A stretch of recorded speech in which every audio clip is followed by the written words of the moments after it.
Hello friends, welcome back to JK Study for Civil Services and welcome to our crash course series for JK Bank PO and Banking Associate। तो जैसा कि हमारा trend है, यहाँ पे हम आपको क्रैश कोर्स सीरीज में रोज 2 लेक्चर्स देते हैं आपके हर एक चैप्टर के बारे में, जिसमें आपका जो पहला लेक्चर वो आपको मिलता है आपकी फाउंडेशन के लिए, आपकी बेस बनाने के लिए, जिसमें हमारा फोकस रहता है आपके कॉन्सेप्ट्स को क्लियर करना। तो कॉन्सेप्ट बिल्डिंग के बाद हम दूसरा लेक्चर आपका देते हैं जिसमें हम ज़्यादा क्वेश्चन सॉल्व करते हैं, तो उसमें हमारा फोकस रहता है स्पीड बिल्डिंग। तो ये जो दो चीज़ें हैं आपकी कॉन्सेप्ट प्लस स्पीड, ये आपके एग्जाम के लिए बहुत ज़्यादा ज़रूरी है। दोनों कंपोनेंट्स इक्वली इंपॉर्टेंट है, कॉन्सेप्ट प्लस स्पीड। देखो कोई ऐसा बच्चा होता है जिसका पहले ही ये कोर सब्जेक्ट रहा होता है, जैसे मैथमेटिक्स या कोई और सब्जेक्ट, तो उसके कॉन्सेप्ट्स तो ऑलरेडी क्लियर होते हैं, लेकिन वो क्या करते हैं, फिर वो इग्नोर करते हैं कि मुझे तो ऑलरेडी आता है, वो प्रैक्टिस नहीं करते, तो उनकी फिर क्या एग्जाम में स्पीड नहीं बनती है। तो इसीलिए मैं बोल रहा हूँ, जो भी है कोई भी किसी भी फील्ड से है, तो दोनों चीज़ें यहाँ पे आपके लिए बहुत ज़्यादा इंपॉर्टेंट है, कॉन्सेप्ट्स भी और स्पीड बिल्डिंग भी। तो कोई ऐसा बच्चा होता है जो जो बिल्कुल कम समय में करना चाहता है, वो कहता है कि मुझे पहले स्पीड होनी चाहिए, वो जल्दी जाता है, ट्रिक्स पे जाता है, क्वेश्चंस पे जाता है, लेकिन ऐसे बिल्कुल नहीं है। जब आपके कॉन्सेप्ट्स क्लियर होंगे तभी आप स्पीड आगे बिल्ड कर सकते हो, बिना कॉन्सेप्ट्स के कभी भी आप स्पीड बिल्ड नहीं कर सकते हो, ठीक है। तो यहाँ पे जो पहला लेक्चर है अभी क्वाड्रेटिक इक्वेशंस का, इसमें हम आपके कॉन्सेप्ट्स को क्लियर करेंगे और पहले बताएंगे कि क्या क्वाड्रेटिक इक्वेशन क्या होता है, कैसे होता है, उस सब के बारे में। और अगले लेक्चर में आपको मैं बताऊंगा फिर कि हम क्वेश्चंस कैसे सॉल्व करते हैं। तो इस लेक्चर में आपको मैं कुछ अच्छी सी ट्रिक्स भी बताऊंगा कि कैसे बिल्कुल बहुत कम टाइम में आप अपने 5 मार्क्स यहाँ से हासिल कर सकते हो क्वाड्रेटिक इक्वेशन से। बहुत ही ईजी चैप्टर है, ऐसा समझो कि ये 5 मार्क्स आपके जेब में यहीं से लेके जाओगे एग्जाम में, क्योंकि आपने अच्छे से जब प्रैक्टिस की होगी। ये बहुत बहुत ज़्यादा इजी पोर्शन आता है पेपर का और 5 मार्क्स इसमें से आ जाते हैं। तो बस प्रैक्टिस करने की ज़रूरत है बिल्कुल, बाकी आसान है, पेपर बहुत ही इजी होता है। इसमें से जो 5 क्वेश्चंस आते हैं तो वो आप बिल्कुल आराम से कर सकते हो विद इन 2 to 2.5 मिनट्स, ये मैं गारंटी देता हूँ। बस आपको प्रैक्टिस करने की ज़रूरत है और यहाँ पे आपको कॉन्सेंट्रेट करने की ज़रूरत है। और एक बात, कुछ कमेंट्स में पढ़ रहा था तो कोई वहाँ पे कुछ लोग बोलते हैं कि सर आपको तो यहाँ पे इतना ज़्यादा टाइम लगता है 5 मिनट सॉल्व करने में, एग्ज़ाम में बहुत कम समय होता है, हमारे पास 40 सेकेंड्स होते हैं। तो मैं नाम नहीं लूँगा यहाँ पे, क्योंकि मुझे कोई मकसद नहीं है आप लोगों को यहाँ पे बदनाम करने का। तो जिस जिस किसी ने भी ये बोला है उनको पता है किसने बोला है, तो उसके लिए मैं बोलना चाहता हूँ कि यहाँ पे हम आपके लिए बहुत कम स्पीड में पढ़ाते हैं और एक एक स्टेप वाइज पढ़ाते हैं, सब कुछ लिखना पड़ता है, इसीलिए यहाँ पे टाइम लगता है। तो वरना हम यहाँ पे ये जो आपके 5 क्वेश्चंस है, मैं 5 क्वेश्चंस आपके 2 मिनट में सॉल्व कर दूंगा, ना आपको कुछ समझ आएगा ना किसी और को कुछ समझ आएगा, ठीक है। तो यहाँ पे हमारा मेन मकसद होता है कि आप लोगों को समझ आए। अगर यहाँ पे 5 क्वेश्चंस मैं 40 मिनट्स में भी बनाऊँ, लेकिन आपको समझ आना चाहिए, वो मेरे लिए काफ़ी है। तो जो भी आपके दिमाग में जैसे कन्फ्यूजन्स होते हैं, डाउट्स होते हैं, यहाँ आपके क्रिटिसिज्म भी होता है, तो हम उसको बिल्कुल आपका वेलकम करते हैं उसके लिए। लेकिन क्रिटिसिज्म क्या है, पॉजिटिव होना चाहिए, जो जिसका कुछ अच्छा आगे फल मिले, ठीक है। और जो बहुत सारे बच्चे हैं जो हमें बहुत ज़्यादा एनकरेज करते हैं, बहुत अच्छे अच्छे कमेंट्स लिखते हैं, उनका मैं तहे दिल से बहुत ज़्यादा शुक्रिया करता हूँ, from the core of my heart. तो उन सब बच्चों के लिए जिन्होंने हमारे अच्छे अच्छे कमेंट्स किए हैं, और जो बुरे कमेंट्स भी करना चाहिए, लेकिन वो पॉजिटिव क्रिटिसिज्म होना चाहिए। कुछ ऐसा ना हो कि जैसा इस बच्चे ने किया था कि 5 मिनट आपको यहाँ पे लगते। ठीक है, चलो हम करते हैं अपना लेक्चर अब कंटिन्यू। हमारा आज का लेक्चर जो है वो है क्वाड्रेटिक इक्वेशन। पहले हम देखेंगे इक्वेशन क्या होता है। देखो कोई भी मैथमेटिक्स में, जैसे हम इंग्लिश में सेंटेंसेस पढ़ते हैं, तो मैथमेटिकल सेंटेंसेस कैसे होते हैं, उनकी फॉर्मेशन क्या होती है, वो बने होते हैं कॉन्स्टेंट्स, वेरिएबल्स और अर्थमेटिक ऑपरेशन से। कॉन्स्टेंट्स क्या होते हैं, सारे नंबर्स जो भी मैथमेटिक्स में है, जैसे 0 1 2 3, ये होते हैं कॉन्स्टेंट्स जिनकी वैल्यू चेंज नहीं होती है। उसके बाद वेरिएबल्स होते हैं A B C D X Y, जो अलग अलग इक्वेशंस में जिनके अलग अलग वैल्यू आते हैं। तो इनको आपस में जो जोड़ते हैं कॉन्स्टेंट्स और वेरिएबल्स को, उनको हम कहते हैं अर्थमेटिकल ऑपरेशंस।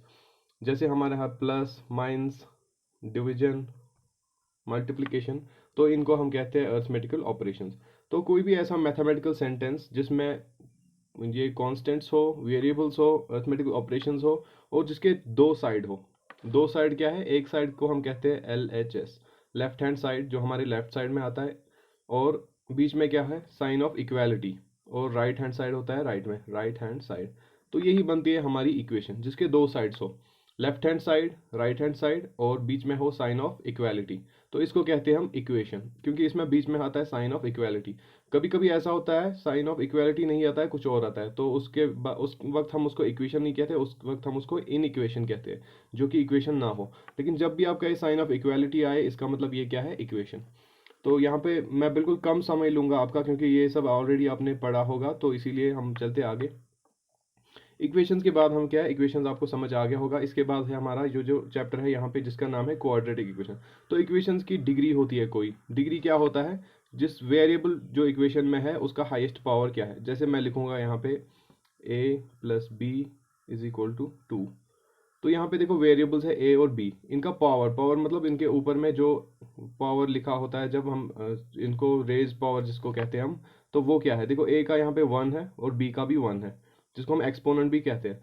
तो यहाँ पे मतलब इस इक्वेशन की डिग्री कितनी है, 1 है, क्योंकि जो कोई भी वेरिएबल है उसका हाईएस्ट पावर कितना है, 1 है। 1 से ज़्यादा किसी वेरिएबल का पावर नहीं है। कॉन्स्टेंट्स का हमें देखना नहीं है, कॉन्स्टेंट्स का जितना भी पावर हो वो मैटर नहीं करता है, वेरिएबल्स का पावर यहाँ पे हमें देखना होता है। तो यहाँ पे दोनों का पावर 1 है, तो ये बनती है हमारी लीनियर इक्वेशन। ठीक है, लीनियर इक्वेशन। तो ऐसी अगर वेरिएबल्स का पावर 2 होगा, 2 को हम कहते हैं क्या, क्वाड्रेटिक इक्वेशन। जैसे मैं आपको एग्जांपल देता हूँ, A square plus B plus 2 is equal to 0।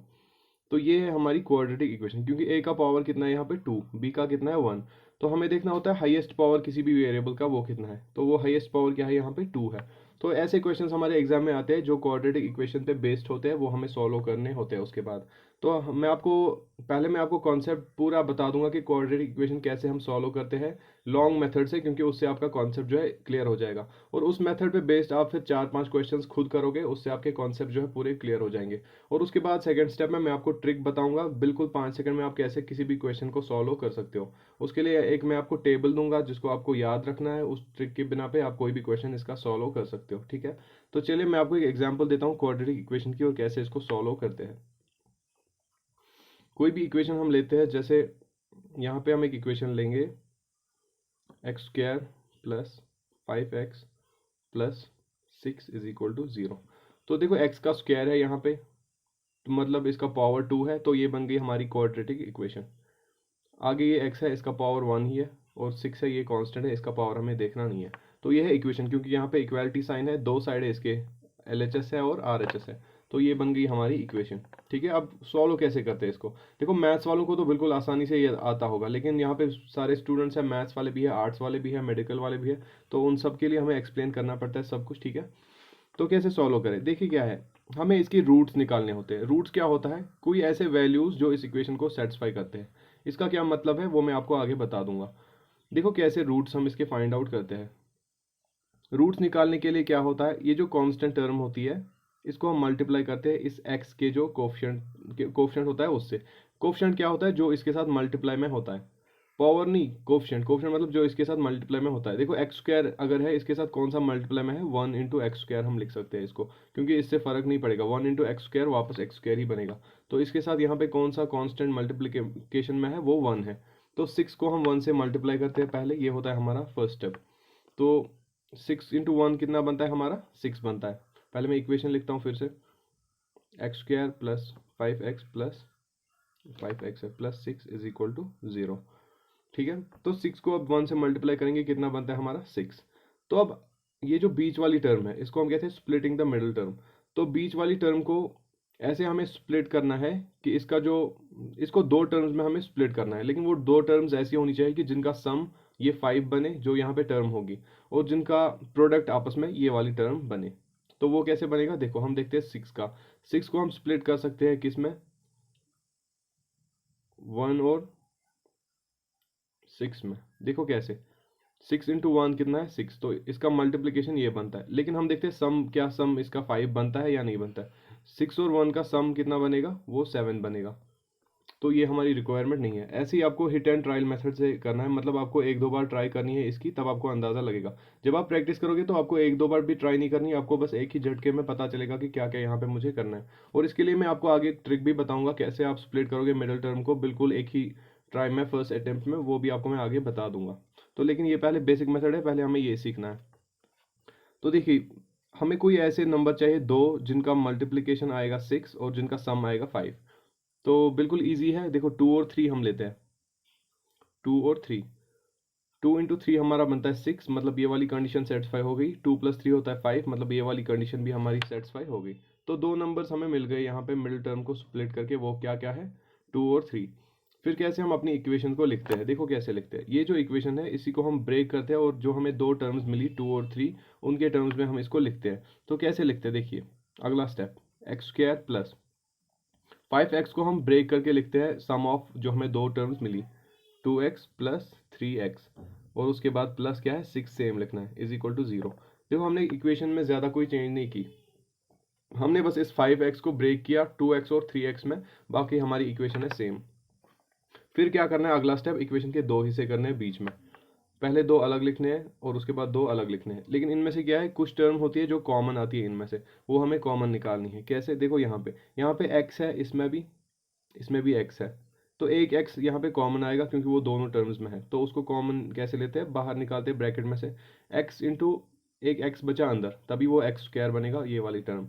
उसके बाद प्लस में है x इंटू टू, जब करते हैं वो 2x आएगा। तो ये जो दो टर्म्स है इनसे हमने x अलग निकाला और बाकी बचा हमारा x प्लस 2। तो ये हो गया आधा पोर्शन। उसके बाद अगला पोर्शन क्या है, ये वाला पोर्शन जो है राइट हैंड साइड, यहाँ पे इक्वेशन का राइट हैंड साइड नहीं, ये जो मैंने बीच में स्प्लिट किया इसका right hand side 3x plus 6। इसमें भी ऐसी कोई टर्म हमें कॉमन लेनी है कि ये अंदर ऐसा रिजल्ट बने। तो 3 अगर हम कॉमन लेंगे तो देखिए अंदर क्या बचता है, अंदर यहाँ पे एक x बचता है, 3 इंटू एक्स बनेगा 3x प्लस, तो 6 है, 3 इंटू टू बनता है 6, तो 2 इज इक्वल टू 0। तो आप देख सकते हैं यहाँ पे हमें ब्रैकेट में जो टर्म आई वो यहाँ पे भी सेम है x प्लस 2, और यहाँ पे भी सेम है क्या है x प्लस 2। तो इसको क्या है एक ही बार लिखते हैं हम, और ये x प्लस 2 हम अलग से ऐड करते हैं। देखो कैसे, x प्लस 3 ये था x और ये था प्लस 3, इन दोनों के साथ मल्टीप्लाई में क्या है, देखो x के साथ भी मल्टीप्लाई में है x प्लस 2 और 3 के साथ भी मल्टीप्लाई में है x प्लस 2।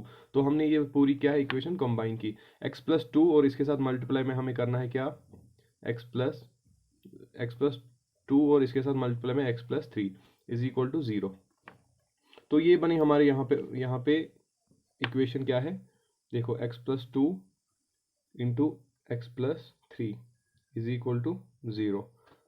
तो फिर क्या हम इसके बाद करते हैं, देखो ये 2 यहाँ पे प्लस में है, ये यहाँ आएगा माइनस बनेगा, तो -2 इसका एक रूट है, ये +3 है, ये दूसरे साइड आएगा, ये -3 बनेगा। तो ये जो इक्वेशन थी क्वाड्रेटिक इक्वेशन, इसके दो रूट्स क्या बनते हैं यहाँ पे -2 और -3। ये तरीका होता है रूट्स निकालने का, लेकिन ये बहुत ही लंबा प्रोसीजर है, ये मैथ्स वालों ने अपने 6-7 क्लास में सीखा होगा और उसके बाद भी आगे क्लासेस में।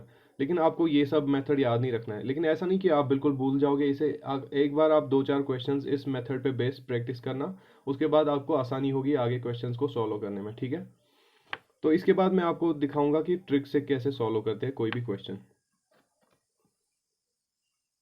लेकिन ये जो एग्जाम है आपको इसमें ऐसे क्वेश्चंस नहीं आते कि आप रूट्स फाइंड आउट करो, आपको इसमें कंपैरिजन के क्वेश्चंस जनरली आते हैं। कंपैरिजन में क्या होता है, दो इक्वेशंस दी होती है, जैसे कोई भी इक्वेशन है X square plus 5x plus 6 is equal to 0, दूसरा होगा कोई Y square plus 3x plus 9 is equal to 0। तो दो इक्वेशंस होंगी, आपको फिर ऑप्शंस क्या होते हैं, ऑप्शंस होते हैं ऐसे x greater than y, x less than y, x less than और इक्वल टू y, या नन ऑफ दीज, ऐसे ऑप्शंस होते हैं आपके, ठीक है। तो ये आपका एग्जाम का पैटर्न है, वो हम अगले लेक्चर में देखेंगे कि कैसे क्वेश्चंस आते हैं। तो फिर करना क्या होता है, आपको इसके भी रूट्स निकालने होते हैं, इसके भी रूट्स निकालने होते हैं, फिर उनको आपस में कंपेयर करना होता है। तो अगर आप इस वाले ट्रेडिशनल मेथड से करोगे आपको बहुत ज़्यादा टाइम लगने वाला है, इसीलिए मैं आपको एक ट्रिक का मेथड बताऊंगा जिससे आपको बहुत आसानी होगी किसी भी क्वेश्चन को यहाँ पे सॉल्व करने में। तो देखिए हम ट्रिक बताते हैं आपको। ट्रिक के लिए आप एक टेबल बनाओगे, देखो आपके पास पेन और रफ तो होगा ही अभी हाथ में आपके, और उसके बाद ये वीडियो जो है इसका आप यहाँ पे स्क्रीनशॉट भी लोगे जब मेरा टेबल यहाँ पे कंप्लीट हो जाएगा। उसके बाद आप खुद रफ पे बनाओगे, और जो भी आप अगले लेक्चर में क्वेश्चंस करने जा रहे हो उसके बाद आप वो टेबल सामने ही होगा आपके, तो उस टेबल से देख के आप बिल्कुल 2-3 सेकंड में क्वेश्चन को सॉल्व कर दोगे। तो देखो टेबल क्या है, पहले मैं आपको कुछ रूल्स बताऊंगा इसमें क्या है। जो भी आपकी इक्वेशन होगी क्वेश्चन में वो कभी क्या होती है, इसने स्क्रैम्बल्ड इक्वेशन दी होती है। स्क्रैम्बल्ड क्या मतलब है, ये जो इक्वेशन की बेसिक फॉर्म होती है वो होती है ऐसे X square plus 2x plus 3 is equal to 0, ये मैंने लिखा है, ये एक जनरल फॉर्म होती है। इसको ऐसे लिखते हैं हम ax square plus bx plus c is equal to 0, ये होती है जनरल फॉर्म ऑफ इक्वेशन। तो यहाँ पे क्या होता है, a होता है x का कोफिशिएंट, जैसे यहाँ पे कुछ भी नहीं, यहाँ पे 1 है, ऐसे हो सकता था 4x square plus 2x plus 3, तो a क्या होता है x का कोफिशिएंट। उसके बाद x स्क्वायर आता है, उसके बाद b क्या होता है, इस x का कोफिशिएंट, जैसे 2 है यहाँ पे तो x आ गया उसके बाद, और c क्या होता है, कोई भी कांस्टेंट टर्म जो इक्वेशन में है, उसके बाद इज इक्वल है दोनों में, तो 0 है राइट हैंड साइड में। अगर आपकी इक्वेशन इस फॉर्म में नहीं दी होगी तो पहला स्टेप आप क्या करोगे, अपनी इक्वेशन को इस फॉर्म में लाओगे। जैसे कि इसने कभी 3 दिया होगा इस साइड में, या इसने ये 2x दिया होगा इस साइड में, या कभी इसने लिखा होगा पहले x लिखा होगा फिर उसके बाद x स्क्वायर लिखा होगा। तो पहला स्टेप है आपका, इक्वेशन को लाओगे आप इस फॉर्म में, ठीक है। चलिए आगे चलते हैं, आपको मैं ट्रिक बताता हूँ। तो ये जो इक्वेशन है इसमें दो टर्म्स आपको देखनी है। देखिए ये जो साइन है ax² plus bx plus c is equal to 0, तो इसमें पहली टर्म है, दूसरी टर्म है, तीसरी टर्म है। तो तीन टर्म्स को कितने साइंस कनेक्ट करते हैं, दो साइंस। एक साइन यहाँ पे है, दूसरी साइन यहाँ पे है। इसको आप फर्स्ट साइन कह सकते हो और इसको आप सेकंड साइन कह सकते हो। तो पूरी ट्रिक इन्हीं साइंस पे बेस्ड होती है। कैसे आप बिल्कुल कम टाइम में रूट्स फाइंड आउट कर सकते हो वो इन साइंस पे डिपेंड करता है, ठीक है। मैं आपको एक ट्रिक बताता हूँ यहाँ पे, ठीक है। तो ये जो साइंस है ये बहुत अलग अलग हो सकते हैं, कभी दोनों प्लस होंगे, कभी दोनों माइनस होंगे, कभी पहला प्लस होगा दूसरा माइनस होगा, कभी पहला माइनस होगा दूसरा प्लस होगा। तो उस हाल में आप क्या करोगे, कैसे रूट्स आप निकालोगे, ठीक है। तो देखिए क्या है, टेबल हम बनाते हैं यहाँ पे। अगर पहला साइन जो होगा वो प्लस होगा तो आपको करना क्या है, वो माइनस में आएगा रूट में, इसका जो रूट होगा उसका साइन क्या होगा, माइनस होगा। अगर पहला साइन जो होगा वो माइनस होगा तो उसका रूट क्या होगा, वो प्लस होगा। इसका मतलब ये कि पहला साइन जो है वो हमेशा ही चेंज होता है। ये आपको दिमाग में सेट करके रखना है कि पहला साइन जो भी इक्वेशन में होगा वो रूट में अपोजिट आएगा, मतलब रूट में वो चेंज होगा ही होगा हमेशा, ये आपको याद रखना है, ठीक है। जैसे पहला साइन यहाँ पे प्लस होगा तो रूट इसका माइनस होगा। जैसा कि हमने पिछला क्वेश्चन देखा उसमें हमने पहला लिया था x प्लस 5x, तो आगे हमारा रूट क्या आया, फिर नेगेटिव आया। तो वैसे ही जब हमारा पहला साइन प्लस होगा तो रूट क्या आएगा, एक रूट माइनस आएगा। ऐसे ही यहाँ पे पहला साइन माइनस होगा, रूट क्या आएगा, प्लस होगा। तो मतलब पहले साइन के लिए आपको कुछ याद नहीं रखना है, पहले साइन का इतना ही याद रखना है कि पहला साइन हमेशा चेंज होगा और उसका अपोजिट साइन रूट में आएगा। तो मसला होता है यहाँ पे सेकेंड साइन का। सेकेंड साइन के बेस पे यहाँ पे 4 केसेस हमारे बनते हैं। तो क्या 4 केसेस बनते हैं, देखते हैं हम। देखो सेकंड साइन में आपको एक कहानी याद रखनी है। एक बादशाह था और एक फकीर था, ठीक है। बादशाह मत कौन होता है, जिसके पास बहुत कुछ होता है। जिसके पास बहुत कुछ होता है उसे हम कहेंगे क्या, इसके पास प्लस है, इसके पास बैलेंस है। तो जिसके पास कुछ भी नहीं होगा हम कहते हैं इसके पास सब कुछ क्या है, नेगेटिव है। तो ये फकीर, ये बादशाह है और ये क्या है, फकीर है।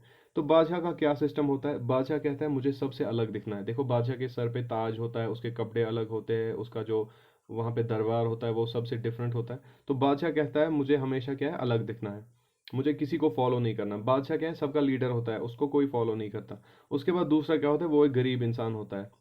वो कहता है कि मेरा पेट पलना चाहिए, मैं किसी वो को भी फॉलो करने के लिए तैयार हूँ। तो ये आप प्लस और माइनस की स्टोरी रखोगे, प्लस बादशाह है और माइनस क्या है, गरीब है। तो इस स्टोरी के बेस पे मैं आपको ट्रिक बताऊंगा कैसे आपकी ट्रिक बनती है। तो देखिए क्या मसला बनता है यहाँ पे। पहला साइन तो मैंने आपको बोला वो हमेशा अपोजिट होता है, रूट में रिवर्स होता है। अब देखते हैं सेकंड साइन पे। सेकंड साइन में क्या है, अगर सेकंड साइन प्लस होगा, प्लस क्या बोला मैंने आपको, बादशाह। बादशाह क्या करता है, ये किसी को भी फॉलो नहीं करता है, ठीक है। इसने देखा यहाँ पे एक और प्लस है, इसको क्या आया, गुस्सा आया। इसने बोला मुझे प्लस नहीं बनना, मुझे माइनस बनना है। क्योंकि इसने प्लस देखा तो ये बन गया माइनस। मैंने आपको कहा ना बादशाह किसी को भी फॉलो नहीं करता है। बादशाह ने और एक यहाँ पे प्लस देखा, इसने कहा दूसरा बादशाह है तो मुझे नहीं रहना है बादशाह, मैं वापस क्या बनूंगा, माइनस बनूंगा। तो मतलब अगर पहला साइन प्लस आया, दूसरा आएगा क्या, अगर पहला साइन प्लस आया उसका रूट एक आएगा नेगेटिव, और अगर दूसरा साइन भी प्लस है तो दूसरा रूट भी क्या आएगा, नेगेटिव। तो अगर दोनों रूट्स आए, यहाँ पे बीच में दोनों कनेक्टेड है प्लस प्लस से, तो मतलब दोनों रूट्स उनके नेगेटिव होंगे, जैसा हमने पिछला क्वेश्चन किया था। तो अब चलते हैं अगले केस पे। अगर हमारा पहला प्लस है और उसका दूसरा क्या आएगा, उसका रूट का साइन आएगा नेगेटिव। अब चलते हैं हम दूसरे साइन पे। दूसरा साइन पहले हमने देखा प्लस था, अब देखते हैं अब दूसरा माइनस होगा। माइनस क्या है, गरीब है। ये कहता है मुझे बस पेट पलना चाहिए, मैं किसी को भी फॉलो करने के लिए तैयार हूँ। तो जब ये पहला प्लस होगा दूसरा माइनस होगा। माइनस कहता है यहाँ पे कौन सा है, प्लस है, बादशाह। ये कहता है मैं भी फॉलो करूंगा इसको, मैं भी बनूंगा क्या, प्लस। तो माइनस वाला क्या बन गया, यहाँ पे प्लस बन गया।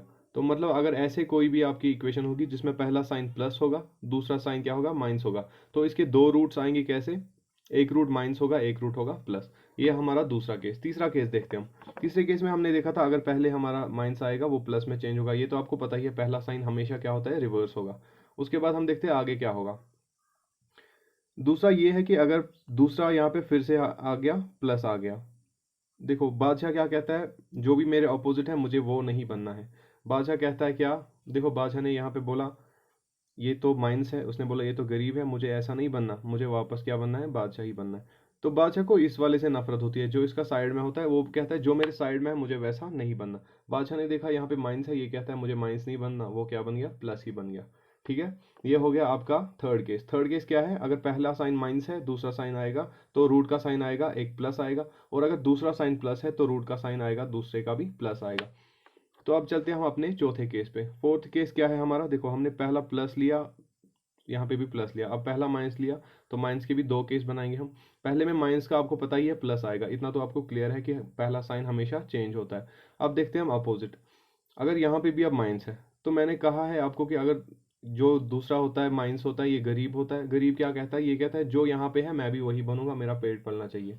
तो ये क्या काम करेगा, इसने यहाँ पे देखा माइनस, ये भी बन गया माइनस, तो यहाँ पे दोनों आते हैं, फिर क्या, ये भी माइनस था, ये भी दूसरा क्या बनेगा, माइनस। लेकिन ये जो पहला है ये चेंज हो गया, और दूसरे का क्या है, दूसरा चेंज नहीं हुआ, ये भी माइनस ही रहा, क्योंकि इसने देखा मेरा यहाँ पे पार्टनर क्या है, माइनस है।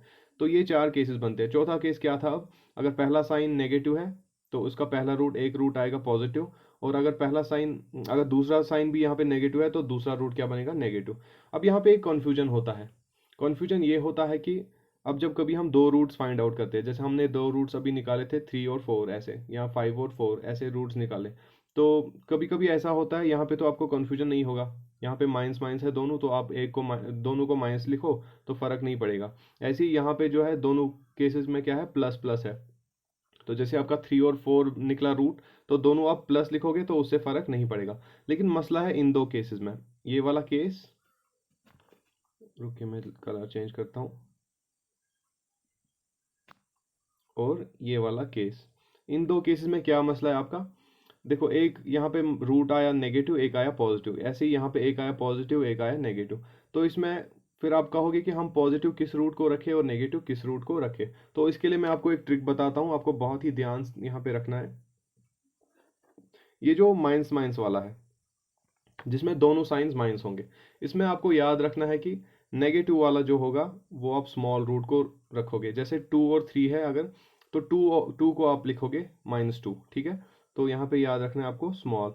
तो मैंने कहा है आपको साथ में आप भी ये टेबल बनाओगे ताकि आपको याद रखे। फिर ये जो नेगेटिव टर्म होगी, जैसे आपके दो रूट्स आए यहाँ पे 2 और 3, तो बड़ा वाला जो है वो पॉजिटिव बनेगा, 3 पॉजिटिव बनेगा, और -2 यहाँ पे क्या बनेगा, नेगेटिव, छोटा वाला बनेगा नेगेटिव। लेकिन ये किस केस में था, जब दोनों यहाँ पे नेगेटिव नेगेटिव थे, ये भी नेगेटिव था, ये भी नेगेटिव था।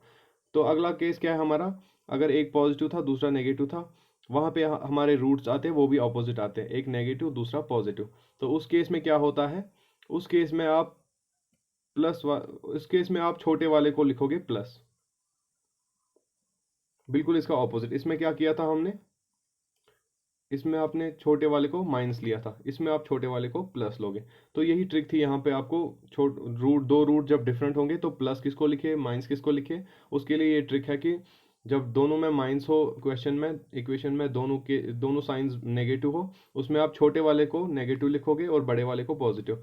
और इसमें जब एक पॉजिटिव हो एक नेगेटिव हो, उसमें क्या है, उल्टा करोगे आप, बड़े वाले को आप बड़े वाले को क्या करोगे, नेगेटिव लिखोगे, और छोटे वाले को प्लस लिखोगे। ये ट्रिक आपको यहाँ पे याद रखनी है। अगली ट्रिक इसी टेबल पे बेस्ड है, ठीक है। अगली ट्रिक मैं आपको बताऊंगा। अगली ट्रिक क्या है, देखो जब आप कोई भी क्वेश्चन देखोगे, जैसे आपने अब इससे पहले देखा था क्वेश्चन x² + 5x + 6, तो वहां पे आपने क्या किया, कोई भी क्वेश्चन हो वहां पे आपने देखा था पहले साइन किस, कौन कौन सी साइन है, ठीक है। जब आप ट्रिक अप्लाई करोगे तो साइन को देखने के बाद आप क्या करोगे, देखो ट्रिक आपको मैं बताता हूँ। जब जो आपको स्प्लिट करनी होती है मिडिल टर्म, तो बहुत सारे स्टूडेंट्स को कंफ्यूजन होता है, जैसे हमने पहले किया था 6 और 1 लिया था हमने, वो हमारा फिर अप्लाई नहीं हुआ आगे, तो फिर हमको क्या लेना पड़ा, 2 और 3 लेना पड़ा। तो ऐसे ही यहाँ पे क्या करोगे आप, जब भी आप देखोगे क्वेश्चन में दोनों साइंस क्या है, पॉजिटिव है, प्लस प्लस है, तब उस वक्त आप क्या करोगे, उस वक्त आप ऐड करोगे दो टर्म्स को जिनको आपको स्प्लिट करना है। जैसे हमें पिछले क्वेश्चन में था x² + 5x + 6, हमने उसमें 2 और 3 लिया, तो दोनों को हमने ऐड किया, ठीक है। तो यहाँ पे आपको याद रखना है क्या, ऐड करोगे आप दोनों टर्म्स को जब दोनों आपके प्लस हो। ऐसे ही कब, जब आपका एक माइनस हो और एक प्लस हो, जो ये वाला केस है आपका, एक माइनस और एक प्लस, इसमें भी क्या करोगे आप ऐड करोगे, दोनों जो आपकी स्प्लिट होंगे मिडिल टर्म उसको आप ऐड करोगे। वो मैं आपको आगे क्वेश्चन में बताऊंगा कैसे करेंगे हम अप्लाई, वो आपको ज़्यादा तब समझ आएगा। तो इसका क्या है, इन दो केसेस का बिल्कुल अपोजिट है। जब ये दो केसेस आएंगे आपको एक प्लस होगा एक माइनस साइन होगा, वहाँ पे आप दो जो मिडिल टर्म्स आपकी होंगी वो दोनों आपकी आएगी नेगेटिव। तो ऐसे ही ये वाला चौथा केस जो है, दोनों टर्म्स जब आप दोनों साइंस जब जब आपके नेगेटिव होंगे, तो आप जब स्प्लिट करोगे मिडिल टर्म, तो मिडिल टर्म के दोनों टर्म्स जो होंगे वो दोनों क्या होंगे, सब्ट्रैक्ट होंगे आपस में। तो वो मैं आपको क्वेश्चन में आगे बताऊंगा, वो आपको बिल्कुल आसानी से समझ आएगा। तो ये ट्रिक मुझे लगता है आपको समझ आ गई होगी। आप एक स्क्रीनशॉट लेंगे यहाँ पे इस ट्रिक का, और आप, मुझे उम्मीद है आपने खुद भी बनाई होगी ये रफ पे, और उसके बाद जब हम आगे क्वेश्चंस करेंगे, आप ये ट्रिक बिल्कुल आसानी से याद रखोगे और खुद भी आप सामने रखोगे, उसके बाद आपको आसानी होगी क्वेश्चंस को सॉल्व करने में। ठीक है, अब चलते हैं हम अगली ट्रिक पे। बहुत इंपॉर्टेंट है ये ट्रिक्स आपके एग्जाम के लिए, क्योंकि जितना अच्छे से आप ट्रिक्स को याद रखोगे उतना ही इजीली आप क्वेश्चन को सॉल्व कर पाओगे। वरना क्वेश्चन तो ये मैथमेटिकल है, सॉल्व तो हो ही जाते हैं वैसे भी, लेकिन बस यहाँ पे टाइम का मसला होता है। जो कम टाइम में सॉल्व करेगा उसका फायदा होता है। तो देखिए अगली ट्रिक क्या है। अब जब आपके रूट्स आगे आते हैं, जैसे हमने अभी रूट्स निकाले, तो जब आपके पास दो इक्वेशंस होगी, एक एक्स की इक्वेशन होगी एक वाई की इक्वेशन होगी, वहाँ पे क्या नेचर आ सकता है आपके रूट्स का। तो देखिए क्या हो सकता है यहाँ पे, अगर एक्स के रूट्स आके आपके एक प्लस में आया एक माइनस में आया, तो ऐसे ही वाई के रूट्स आए आपके, वाई का भी एक प्लस में आया एक माइनस में आया। तो इस केस में आपको ऑप्शंस बिना देखे आपको क्या ऑप्शन टिक करना है, नन ऑफ दीज, या नॉट डिफाइंड वहां पे ऑप्शन होगा, मतलब एक्स और वाई के बीच कोई भी रिश्ता नहीं है। जब ऐसा होगा, जब एक्स में भी प्लस और माइनस रूट आएगा वाई में भी प्लस और माइनस रूट आएगा, तब इनके बीच कोई भी रिश्ता नहीं होता है, तो नन ऑफ दीज। अगला क्या है, अगर देखिए अगला सिंपल है, बहुत सिंपल है। अगर एक्स के दोनों माइनस होंगे वाई के दोनों प्लस होंगे, तो इसका क्या मतलब है, देखो वाई हमेशा बड़ा है एक्स से, क्योंकि एक्स के दोनों नेगेटिव है और वाई के दोनों पॉजिटिव है। मतलब जितने भी पॉजिटिव है वो हमेशा नेगेटिव से बड़े होते हैं, तो वाई हमेशा क्या है एक्स से बड़ा। तो इसमें क्या रिलेशन आएगी वाई और एक्स के बीच, आपको हमेशा ये अंदाज़ा लगना चाहिए। आपके जब आपके रूट्स निकल आएंगे उसके बाद ही आपको लगेगा पता कि Y is greater than X. तो ये यहाँ पे आपका बनेगा दूसरा। तो तीसरा क्या है, इसका ही ऑपोजिट, अगर एक्स के दोनों पॉजिटिव हो और वाई के दोनों नेगेटिव हो, तो आपको आइडिया लग जाएगा। देखो इसके दोनों पॉजिटिव है, पॉजिटिव हमेशा क्या होते हैं, नेगेटिव से बड़े होते हैं, तो आपको आइडिया लग जाएगा x is greater then y। तो ये थी आपकी अगली ट्रिक, जिसमें आप आसानी से बता सकते हो कि x ग्रेटर देन y है, y ग्रेटर देन x है, या नॉट डिफाइंड। ज़्यादा इसमें ये वाली रिलेशन आप याद रखोगे, क्योंकि इसमें कन्फ्यूजन होता है स्टूडेंट्स को कि कौन बड़ा है कौन छोटा है। जब भी आपको दिखे कि दोनों के रूट्स में दोनों साइंस आते हैं, तो आप आराम से लिख सकते हो कि कोई भी रिलेशन नहीं है इनमें, ठीक है, डज नॉट एग्जिस्ट। उसके बाद लास्ट वाली ट्रिक आपको बताता हूँ मैं आज। कभी कभी आपका क्वेश्चन क्या होता है, आपको कंफ्यूज करने के लिए आपका क्वेश्चन डालता है, उसमें अंडर रूट लगा देता है क्वेश्चन में। तो आप रूट देखे बिल्कुल नहीं डर जाना। जब ऐसे कोई इक्वेशन आएगी, जैसे हम करेंगे यहाँ पे X square plus 13 under root 3 X plus 126 is equal to 0। तो इसके लिए क्या है, देखो हम जब स्प्लिटिंग द मिडल टर्म करते थे, हम इसको पहले इसके कोएफिशिएंट से मल्टीप्लाई करते थे, इसका कोएफिशिएंट 1 है, वो बनेगा 126। और 126 को हम स्प्लिट करते थे फिर ऐसे कि दो नंबर्स जिनका सम आए यहाँ पे क्या, ये वाली मिडल टर्म। लेकिन यहाँ पे तो 13 अंडर रूट 3 है, तो इसका तो स्प्लिट है, ऐसे होगा नहीं अंडर रूट में। तो जब भी आप कोई भी टर्म देखो बीच में अंडर रूट है, तो करना क्या है, जो अंडर रूट के अंदर टर्म है, जहाँ यहाँ पे जैसे 3 लिखा है रूट के अंदर, तो 3 को इस 123 के नीचे डिवाइड में लिख देना है।